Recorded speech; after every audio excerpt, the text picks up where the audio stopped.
आज हम लोग देखेंगे कि प्रतिस्थापन विधि से हम लोग x और y का मान कैसे निकालेंगे। आइए हम लोग एक क्वेश्चन लेते हैं। है क्वेश्चन 2x + 5 बराबर 16, 3x - 2y बराबर 5 है ना। अब हम लोग यहाँ पे देखेंगे कि x का मान ज्ञात करना है। ठीक है, हम लोग कोई भी एक इक्वेशन लिखते हैं। 2x + 5y बराबर दिया है 16। इसको मान लेंगे इक्वेशन पहला और इसको मान लेंगे दूसरा, है ना। यहाँ से हम लोग x का वैल्यू ज्ञात करेंगे। x का वैल्यू ज्ञात करने के लिए क्या हो जाएगा, 2x बराबर 16 - 5y। क्यों? क्योंकि इधर +5y इधर जाएगा तो -5y। अब हम लोग लिख सकते हैं x बराबर 16 - 5y। ये x गुना से 2 गुना में था, नीचे आया तो भाग में हो गया। ठीक है, ये हमारा क्या निकला, x का वैल्यू निकला। ठीक है, अब x का वैल्यू हम लोग क्या करेंगे, समीकरण पहला में बैठा देंगे, समीकरण दूसरा में बैठा देते हैं। ठीक है, तो x का मान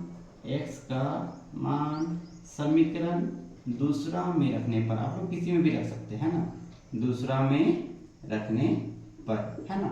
x का मान अभी जो लोग निकाले, ठीक है, उसको समीकरण दूसरा में बैठाते हैं। समीकरण दूसरा क्या है, 3x - 2y = 5, है ना।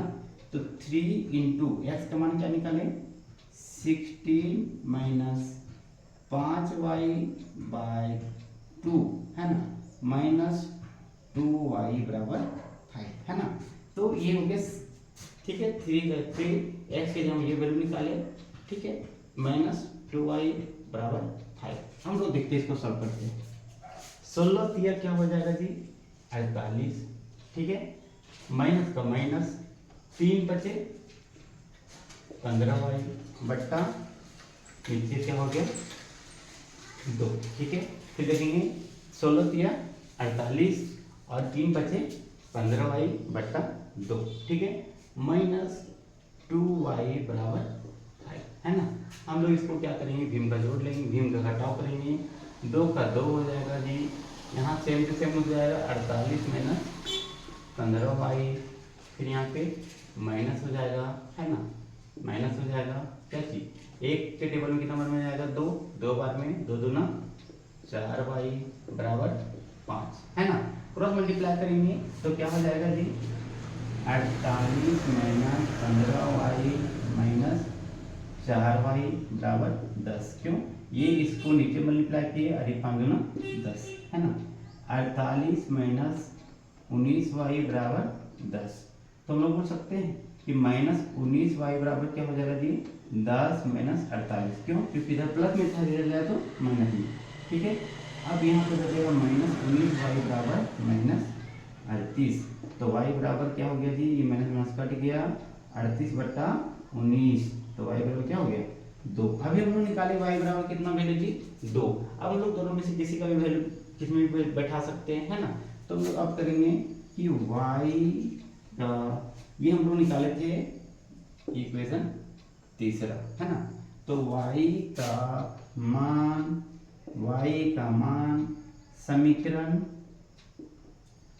तीसरा में रखने पर, है ना, तीसरा में रख रहे हैं। तीसरा क्या है, x बराबर 16 - 5y बट्टा 2, है ना। 16 का 16 माइनस का माइनस, 5 गुना 2 बट्टा 2, है ना। यहाँ पे 16 - 10 बट्टा 2, तो 6 बट्टा 2 बराबर कितना निकला 3।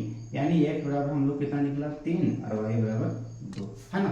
फिर से हम लोग समझेंगे। सबसे पहले हम लोग क्या करेंगे, जो भी समीकरण दिया रहेगा, कोई भी एक समीकरण में क्या करेंगे, x या तो y का मान निकाल देंगे। जैसे हम लोग पहला समीकरण को लिए और यहाँ 2x का 2x, ठीक है, यहाँ 16 का 16, यहाँ +5y, तो इधर -5y, x का x, ठीक है, इधर गुना में था तो इधर भाग में आया। ये क्वेश्चन मान लिया तीसरा। अब x का मान हम लोग क्या करेंगे, समीकरण दूसरा में रख रहे हैं। ठीक है, समीकरण दूसरा ये था, इसमें हम लोग x का मान रखें तो x कितना निकला था, 16 - 5y बैठा दिए बट्टा जिस तरह दिया हुआ था, ठीक है, -2y कर दिए बराबर 5 कर दिए, है ना। अब ये 16 दिया 48 हो गया, 3 बचे 15 हो गया, नीचे 2 का 2, ठीक है, इधर -2y बट्टा 1 बराबर 5, है ना। अब हम यहाँ पे क्या किए कि इसको भीम का घटाव ले लिए, ठीक है, इस तरह इतना आया। अब यहाँ 5 है तो नीचे कुछ नहीं तो 1 दे दिए, क्रॉस मल्टीप्लाई कर दिए तो ये इधर 1 से मल्टीप्लाई हुआ, सेम से बदल गया। 5 दूना 10, ठीक है।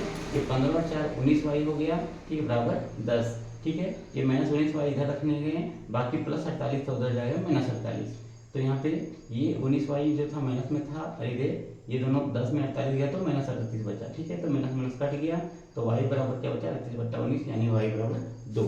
इस प्रकार हम लोग देखिए कि y का मान समीकरण तीसरा में बैठा रहे थे, यानी इसमें बैठा रहे थे, तो हम लोग का ये वैल्यू निकल के आया। तो इस प्रकार हम लोग सीखे कि प्रतिस्थापन विधि से हम लोग x और y का वैल्यू कैसे निकालते हैं।